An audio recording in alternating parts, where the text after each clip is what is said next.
Eh bien salut à tous, c'est la vie météo, j'espère que vous allez très bien. On se retrouve en ce vendredi 17 octobre 2025 pour de nouvelles infos météo. On va donc continuer à suivre ensemble la situation pour le week-end à venir et la semaine prochaine, avec dans un premier temps la première perturbation qui nous concernera dimanche et lundi, le front froid qui va traverser le pays, on va le revoir, avec un épisode de fortes pluies orageuses près de la Méditerranée. Heureusement pas de gros cumuls importants, faudra quand même surveiller du côté de Poitou-Charentes, sud Pays de la Loire, il pourrait peut-être y avoir un risque d'inondation qui apparaît dans les prochaines 48-72 heures avec deux perturbations qui vont se succéder.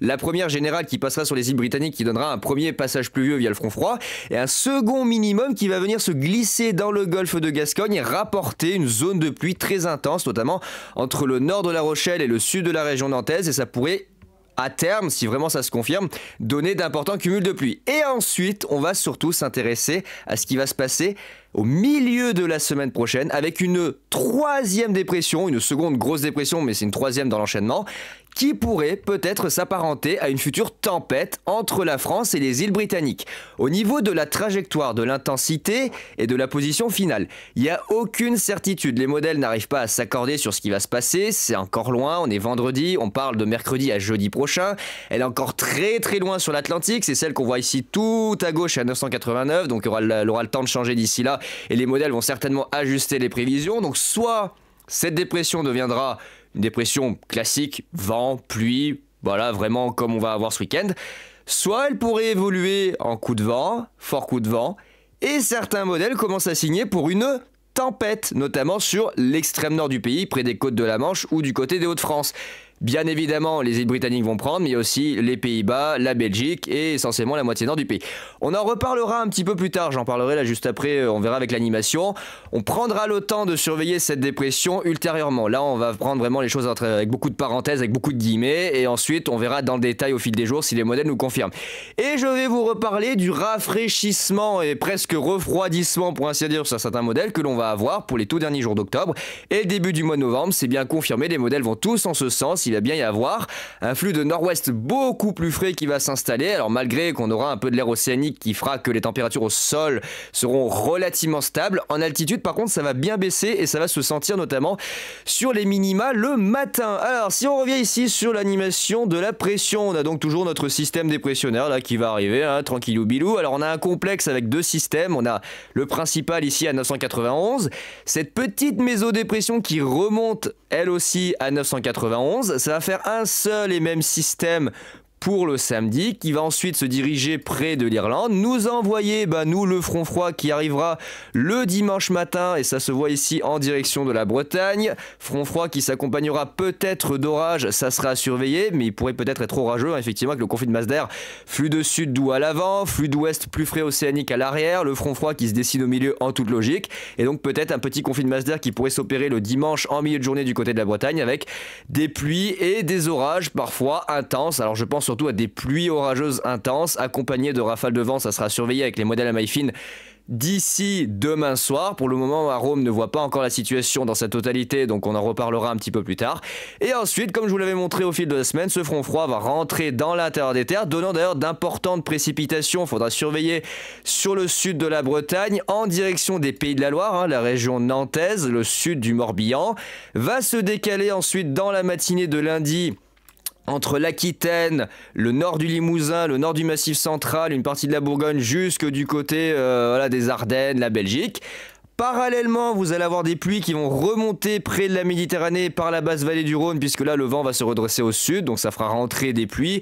Pas de gros épisodes méditerranéens en vue, mais il faudra quand même surveiller le lundi après-midi un caractère orageux et des pluies soutenues, notamment sur la région PACA, entre la basse vallée du Rhône et la région PACA, notamment les Hautes-Alpes, les Alpes-de-Provence, les Bouches-du-Rhône, le Var et les Alpes-Maritimes, avec même une partie de l'Isère et des Savoies. Donc ça à voir pour lundi, éventuellement un risque d'inondation un petit peu plus présent sur la région PACA. On voit que du côté des Alpes-Maritimes, il y a de fortes pluies qui vont se mettre en place, hein, notamment ici sur la région de Monaco et la région niçoise. Ça sera surveillé avec un peu plus d'attention dans les prochains bulletins avec les modèles à maille fine. Derrière, on a un ciel de traîne qui va s'installer, hein, avec le système qui tourne ici sur les îles britanniques. Vous allez avoir des rafales de vent, pas de quoi paniquer, du 60, 70 dans l'intérieur des terres.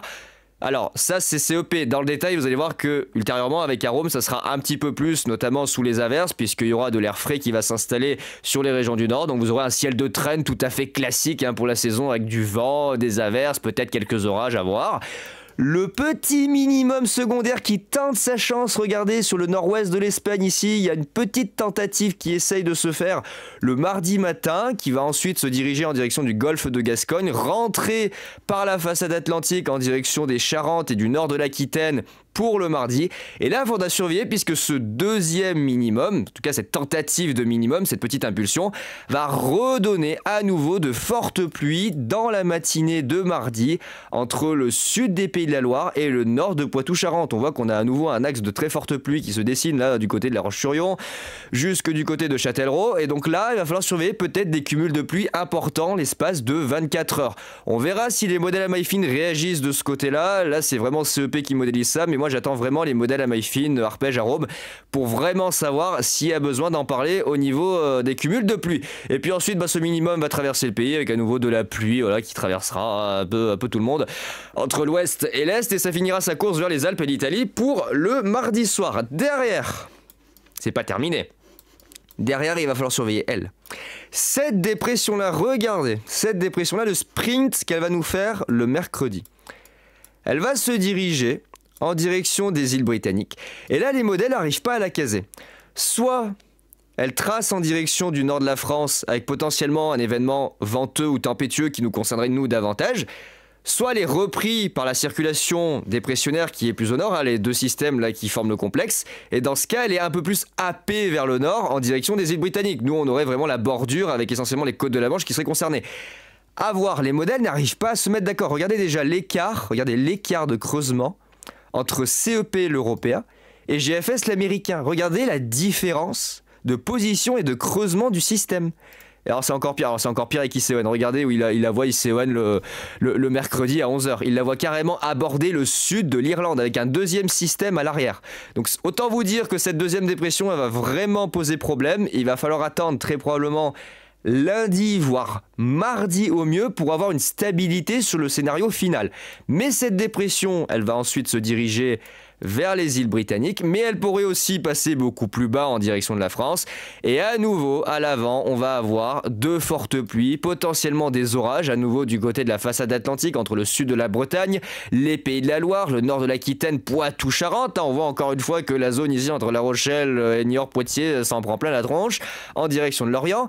Et cette dépression, surtout, regardez, elle va s'accompagner de beaucoup plus de vent. Et là, il y a un risque de plus en plus élevé de tempête. Alors, pour le moment, CEP voit les îles britanniques comme étant les plus concernées par ce risque de tempête, avec des rafales de vent, voilà, 120, 130, 140 km/h sur le sud de l'Irlande, sur les zones côtières, du 110, 120 dans l'intérieur des terres, 130 hein, ponctuellement dans l'intérieur des terres. Nous, au mieux du 80, 90 sur les côtes bretonnes, à la pointe du Finistère, peut-être du 90, 100. À voir, il y aura sûrement des grains pluviaux orageux qui viendront se greffer avec, donc sur Arôme, ça sera sûrement beaucoup plus agressif. Et là, c'est après, lorsque la dépression va transiter en direction du nord du Royaume-Uni, il va y avoir derrière, regardez, une impulsion d'ouest qui va se glisser le long de la Manche. Et là, peut-être un renforcement du vent pouvant dépasser les seuils de tempête. Alors là, actuellement, CEP, on n'est pas du tout sur un niveau tempête côté français. Hein, c'est à peine du 100, 110, éventuellement sur les côtes vraiment limite du Pas-de-Calais et du Nord. Dans l'intérieur des terres, c'est du 60, 70, allez, ponctuellement 80 si vraiment ça veut, et sous les averses peut-être plus. Et ensuite, ça partirait vers le nord-est pour la nuit de jeudi à vendredi. Et là, par contre, éventuellement, effectivement, le risque de tempête entre la France et l'Angleterre serait un peu plus important. Là, on pourrait dépasser, vous voyez, les 120 km/h sur la zone côtière, sachant que c'est CEP qui modélise ça. Arôme va être sûrement plus agressif avec les grains orageux. En direction du département de la Manche, hein, voilà, le long essentiellement des côtes normandes, hein, c'est là que ça sera le plus actif. Vers le Pas-de-Calais et le Nord. Et ça devrait nous quitter le vendredi en cours de journée vers les Pays-Bas et s'enfoncer en direction de l'Allemagne avec pas mal de vent, hein, essentiellement du côté du Nord et du Nord-Est. Ça, c'est le scénario CEP, mais regardez, si je vous mets ne serait-ce que là, attendez. Si je vous mets, hop, le vendredi 24 à 22 h, regardez la position de la dépression le vendredi 24 à 22 h sur CEP. Regardez GFS. Elle est carrément au nord de l'Irlande. CEP, GFS. CEP, GFS. Alors ICON, j'en parle même pas, elle est là. Elle arrive carrément au sud Norvège, ouest Suède. Elle arrive au Danemark. Elle arrive au Danemark. Je sais pas si vous vous rendez compte, regardez la différence entre juste GFS qui l'a fait arriver à cette heure-ci au niveau de l'Écosse et le modèle allemand qui la voit déjà au nord du Danemark. Ça va être compliqué, hein.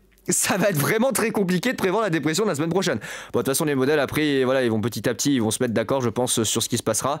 Mais il y a un risque bien présent et bien réel que nous ayons un événement venteux et pluvieux plus important pour la semaine prochaine, ça sera surveillé. Et derrière, regardez, derrière, l'immense flux de secteur nord qui nous provient directement des fins fonds du pôle de la planète, hein, qui descend comme ça directement de tout là où il fait très froid et qui vient directement s'écouler dans notre direction. Alors les températures au sol ne vont pas dégringoler, hein, il fera pas moins 15 degrés, je vous rassure, mais vous allez sentir la différence et on le voit notamment ici avec SNWF. Regardez, à partir de vendredi et de samedi prochain, là les températures minimales, que ce soit le matin ou l'après-midi, elles vont dégringoler, hein. Alors regardez le samedi après-midi, le samedi 25, regardez les températures minimales sur le pays, notamment la moitié nord. 10 à 12 degrés grand maximum, mais encore voilà 9 degrés de ci de là, avec en plus de ça du vent de nord, une petite brise de nord, éventuellement des averses, de la pluie, donc vraiment un temps absolument exécrable et froid quasiment, pour ainsi dire quasiment froid sur les régions du nord. Donc ça va vraiment dégringoler à partir de la semaine prochaine, des nuits qui s'annoncent de plus en plus fraîches. Alors on n'aura pas encore de gelée excepté du côté des reliefs où ça commencera, on revient là, où ça commencera à geler sur les hautes altitudes, mais ça sera bien frais à partir de la fin de la semaine prochaine, une fois que les deux dépressions seront passées. On va basculer dans un flux de nord-ouest avec de l'air beaucoup plus maritime, presque polaire, hein, il faut le dire, ça brasse un peu l'air polaire qui est plus au nord en direction d'Islande. Ça sera tempéré par la zone atlantique, mais on aura quand même des influences plus fraîches à partir du week-end prochain. Alors malgré tout, vous remarquerez, alors là voilà les minima, regardez les minima qui commencent à bien baisser sur CEP, et là regardez, les premières gelées blanches et les premières gelées qui pourraient faire leur apparition pour les derniers jours d'octobre. On est très loin, on est le 27. Mais ça montre quand même, et ça suit ce que je vous ai dit, avec la baisse des températures pour la fin du mois et le début du mois prochain. Alors malgré tout, il y aura toujours un petit peu l'air maritime océanique qui fera que voilà, les températures en journée ne baisseront pas non plus drastiquement. Il ne fera pas 5 degrés au milieu de la journée, on aura toujours de l'air doux.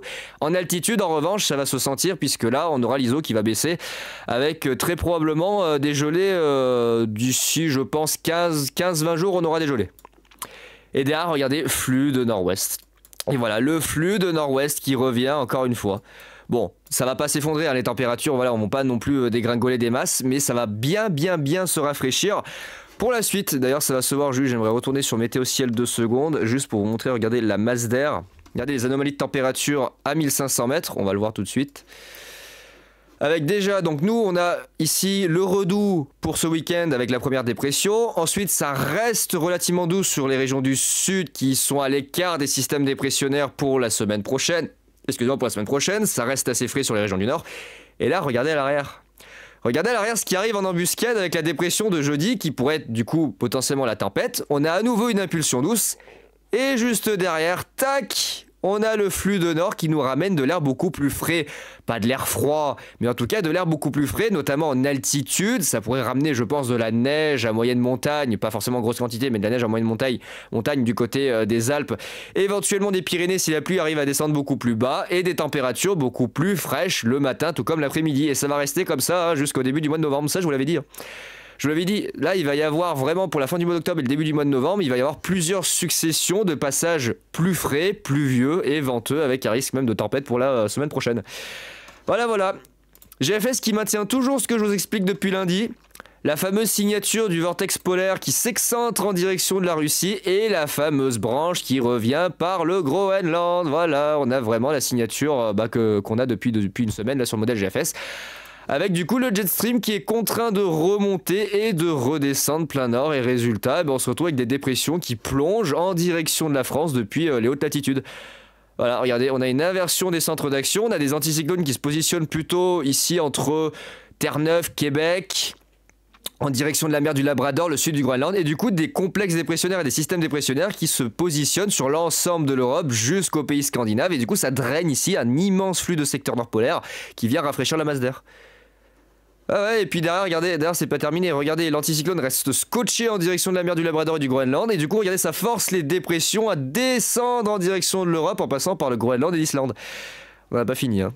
On n'a pas fini, à mon avis le début du mois de novembre va nous réserver bien des surprises, et moi j'aurais tendance à dire qu'on aurait peut-être même un risque de neige pour début novembre. Même un risque de neige, je veux pas trop m'avancer à dire ça parce que faut y aller, voilà. Faut y aller à pas de loup et pas commencer à crier trop vite à la catastrophe, mais regardez, l'ISO va quand même bien baisser. L'ISO va bien baisser et à force de baisser, s'il y a des précipitations, ça finira bien à un moment ou à un autre par se faire sous forme de neige. Alors je pense pas dans le début du mois de novembre, je dirais plutôt pour le milieu fin novembre, c'est là qu'on commencera je pense à avoir les premières chutes de neige à très basse altitude.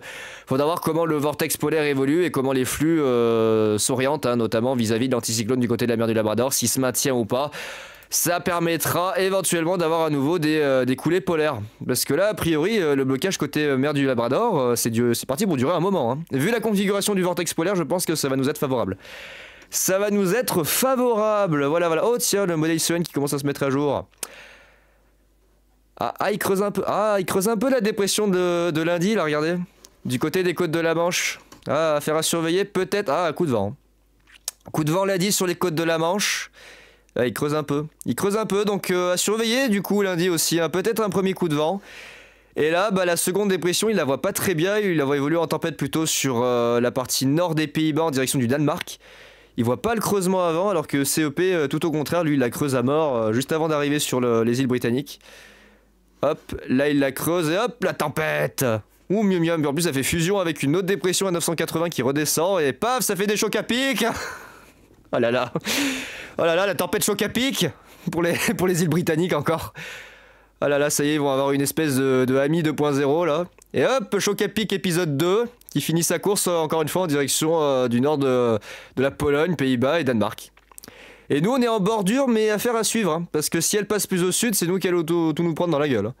Et derrière le flux de nord-ouest et l'anticyclone et flux de nord-ouest et flux de nord-ouest avec baisse des températures. Donc voilà les amis, on en reparlera plus tard je pense ce week-end, là notamment dimanche. Voilà, on va laisser passer la perturbation là, de dimanche lundi qui est pas franchement très active.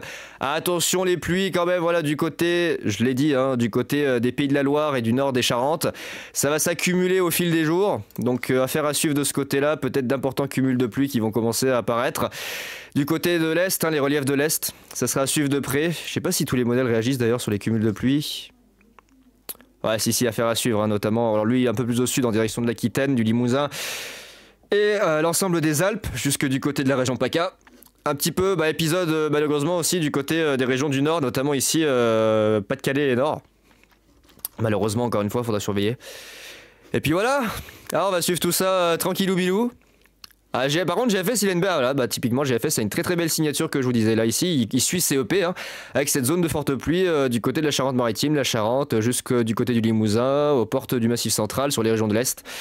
Et sur l'extrême nord, les Hauts-de-France à nouveau, glou glou glou glou glou glou glou, trop d'eau, trop d'eau, trop d'eau, trop d'eau, ça va faire peut-être un peu beaucoup là. Le problème c'est que ça va faire trop d'un coup, il risque d'y avoir à nouveau des inondations et ça c'est pas forcément une bonne nouvelle.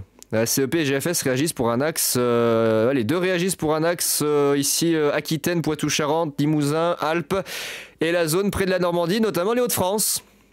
Aïe aïe aïe aïe aïe, affaire à suivre. Bon écoutez les amis, c'est tout ce que j'avais à vous dire pour ces infos météo du 17 octobre. On va commencer à regarder avec Arôme après ce qui va se passer, puisque regardez, là on voit voilà, les petites pluies qui remontent par la Méditerranée le dimanche matin, le front froid qui arrive du côté de la Bretagne, qui va certainement s'accompagner de quelques rafales de vent. Bon, ça commence à se renforcer sur Arôme, pour l'instant il sort du 80... 85, 90, ouais, je pense que vous pourriez taper les 90 faciles sur les pointes du Finistère, les caps exposés avec un caractère orageux quand même à surveiller puisqu'il y aura de l'instabilité qui va arriver avec, même si ça se casse la gueule, ça sera certainement orageux.